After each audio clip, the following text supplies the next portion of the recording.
Au nom du Père et du Fils et du Saint-Esprit. Amen. Chers frères et sœurs, shalom. Aujourd'hui, nous célébrons le dimanche des rameaux de la passion de notre Seigneur Jésus-Christ. Cette célébration du dimanche des rameaux et de la passion qui reprend en deux parties, notamment l'entrée triomphale de Jésus à Jérusalem et sa passion même, constitue traditionnellement l'entrée dans la semaine sainte et dans le triduum pascal qui est la célébration de la Pâque en 3 jours. Dans la première lecture de cette célébration, tirée du livre du prophète Isaïe au chapitre 50, le verset 4 jusqu'à 7, le serviteur souffrant représente ce personnage mystérieux envoyé pour annoncer un message de consolation, d'espérance et de réconfort aux personnes qui souffrent, égarées et découragées. Dans sa mission, il a été frappé, insulté, giflé, craché au visage, mais sans réagir. Il a plutôt continué à se fier au Seigneur. Et le premier chrétien, comme l'Église aujourd'hui, rapproche de Jésus ses serviteurs souffrants d'Isaïe. En écoutant cela, mes chers frères et sœurs, pour nous, l'important, c'est d'être bons serviteurs de Dieu qui ne déroutent pas devant les souffrances de ce monde et ne conservent pas la haine devant les bourreaux, mais gardent fidélité et espérance. Dans la seconde lecture, l'itinéraire pascal de Jésus-Christ, retracé par saint Paul dans Philippiens 2, 6 à 11, nous montre comment les Philippiens, comme nous aujourd'hui, devons être animés par le sentiment d'obéissance à Dieu, d'amour et d'humilité les uns envers les autres, à l'instar du Christ. Lui qui était des conditions divines n'a pas revendiqué son droit d'être l'égal de Dieu. Au contraire, il s'est dépouillé lui-même, prenant la condition du serviteur, devenant obéissant jusqu'à la mort et la mort sur la croix. Dieu l'en a exalté, lui donnant le nom qui est au-dessus de tout nom, auquel tout être vivant proclame sa seigneurie pour la gloire de Dieu le Père. Et donc, c'est par une obéissance et humilité semblable à celle du Christ que nous aurons part à la gloire de Dieu, suivant le Christ lui-même. Mais jamais ne serons-nous sauvés par la désobéissance et la vanité qui produisent en l'homme autant de vices, notamment la domination, la trahison et l'hypocrisie. Mes chers frères et sœurs, dans la passion de Jésus-Christ, selon saint Matthieu au chapitre 26, le verset 14 jusqu'au chapitre 27, le verset 66, il y a beaucoup de réalités que nous pouvons décortiquer, mais nous aimerions ici plus toucher l'aspect de la trahison.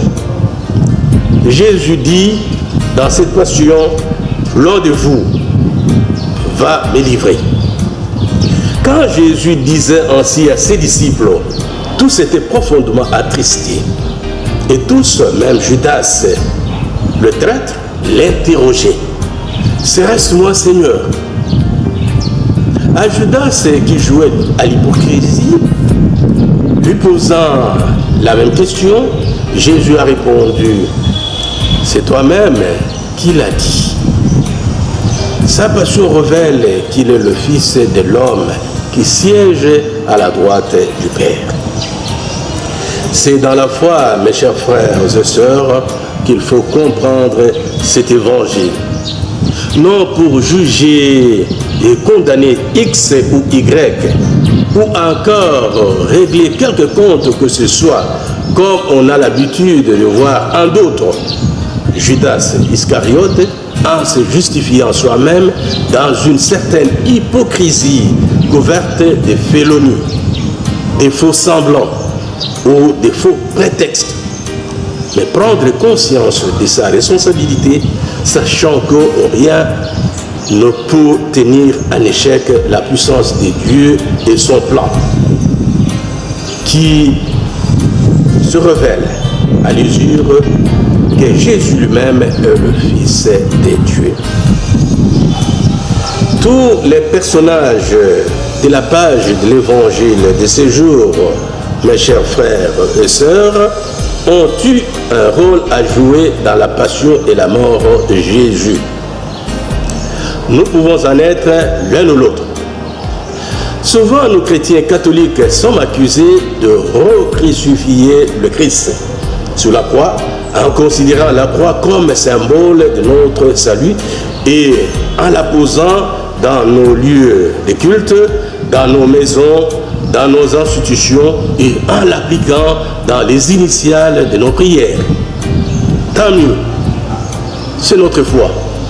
Nul n'est besoin de s'attirer là-dessus d'apologie. Mais faut-il savoir consciencieusement qu'on peut se tromper par des illusions ou même par la bonne foi, se transformer en antidisciple du Christ, fomenter des projets contre lui, trahir sa propre foi par amour de bien de ce monde, où Judas l'argent, par amour de l'avoir et du pouvoir, de l'argent et des idéologies au détriment de la vie des innocents, par la réalisation de rêves de gloire sans Dieu, que l'on peut jouer les jeux de l'ennemi du Christ, Satan, par des arrogances malveillantes, des grandeurs intrigantes, comploteuses et la vanité, la haine et des illusions macabres, la trahison et l'hypocrisie, la duplicité, la violence et l'inhumanité. J'insiste ici, mes frères et sœurs, l'inhumanité, cela que découle tout problème, surtout de haine, tout problème, n'est-ce pas, d'hypocrisie et de félonie, comme nous l'avons dit. Chers frères et sœurs dans le Christ, la passion du Christ, ici chez Saint Matthieu, nous invite à répondre à la haine par l'amour compassionnant comme celui de Jésus qui s'est donné lui-même par amour pour nous. Ainsi donne-t-il de l'espérance à nous tous qui sommes dans l'angoisse et le désarroi, sans espoir du lendemain, car sur la croix le Seigneur lui-même nous révèle tout son amour et nous entraîne à la vraie vie. Retenons donc, mes chers frères et sœurs, des enseignements de cette passion, que malgré les persécutions, les souffrances, nous pouvons rester fidèles et en totale confiance en Dieu, en sa parole. Apprenons à nous abaisser comme Jésus jusqu'à la croix pour le salut des autres. Recherchons à partager sa résurrection. Et donc, mes chers frères et sœurs, bon dimanche des rameaux à tous et bon début de la passion du Christ. Shalom. Au nom du Père et du Fils et du Saint-Esprit. Amen.